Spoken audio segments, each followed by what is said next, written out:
Why in 2023 do we still have so many harassment and discrimination claims? This is Billy Goldfeder answering some questions from you as a part of our What's Your Problem series hosted by FireRescue1.com and Lexipol. And here's today's question.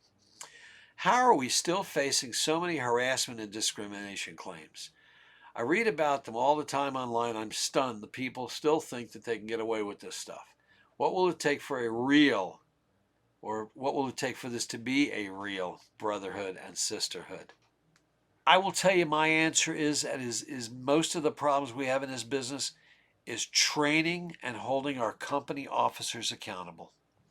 And above them, the battalion or deputy or division, whatever you have. And that's through training and understanding what the policies are.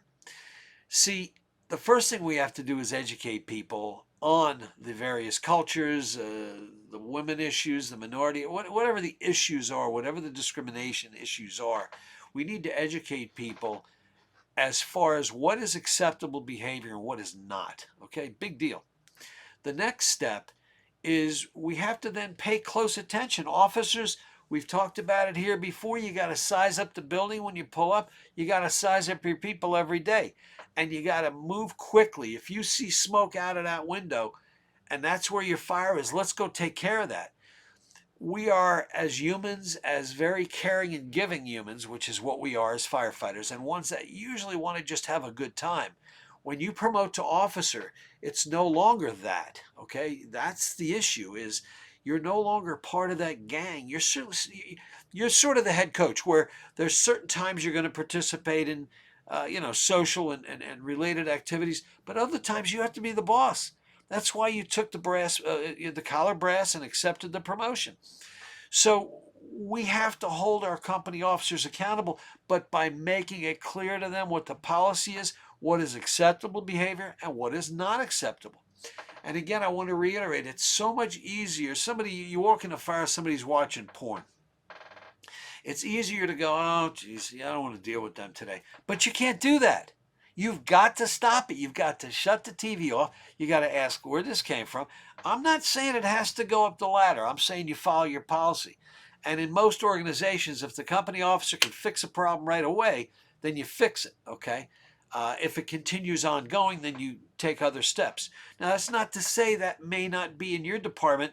When that sort of thing happens, anything involving harassment, discrimination, anything that can be offensive, and that's a very broad term today, I'm sorry, but trying to figure out what's offensive to some people is a challenge these days. Let's not minimize that. But you know as well as I do, if you're going to watch porn in the firehouse, if you're going to play grab ass with somebody, if you're going to put people in uncomfortable positions, that's not allowed. And it may be very much illegal in the organization or the area or the state you work in. So our company officers are the ones who we have to hold accountable. Why are we still facing so many harassment discrimination claims? Because the supervisors are not engaged day to day in tackling those issues when they start as a small little smoldering fire. Instead, it becomes a big fire. Somebody files an EEOC complaint. It goes to the mayor's office, and now everybody's world gets turned upside down. And they may need to, okay? It depends on the situation. So just like when you pull up into an incident, you size it up, determine how you're going to deal with it. For a fire, I hope you know how to deal with it. In fire departments, in many cases, company officers have not been properly trained on how to deal with that stuff, and there's plenty of good training available out there through Fire Rescue 1 and many other mediums as well. But you got to train your officers on how to enforce it, how to set the example, and the firefighters from the day they get in the academy have got to understand what the culture of that department is. And that's a problem too, because we hear a lot about what goes on in academies and how people are treated.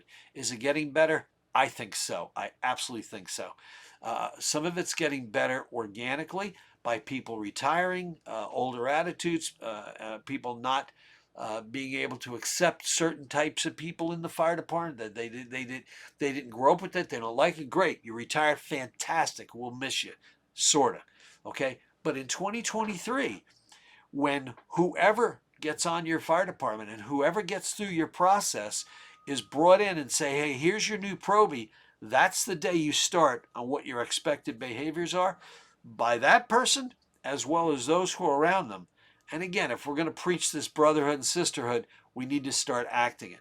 So, bottom line for you, policy within the organization, what's acceptable, what's not, teaching officers how to supervise, how to talk to people, how to get people to stop behavior so there's some level of consistency, and then zero tolerance from that point on. Hey, I hope that helped. Email me at FireRescue1 with any questions you have. I promise you I'll do my best to give you, well, you'll always get my opinion, but I'll also try and get you some facts in there as well. Thanks so much and take care.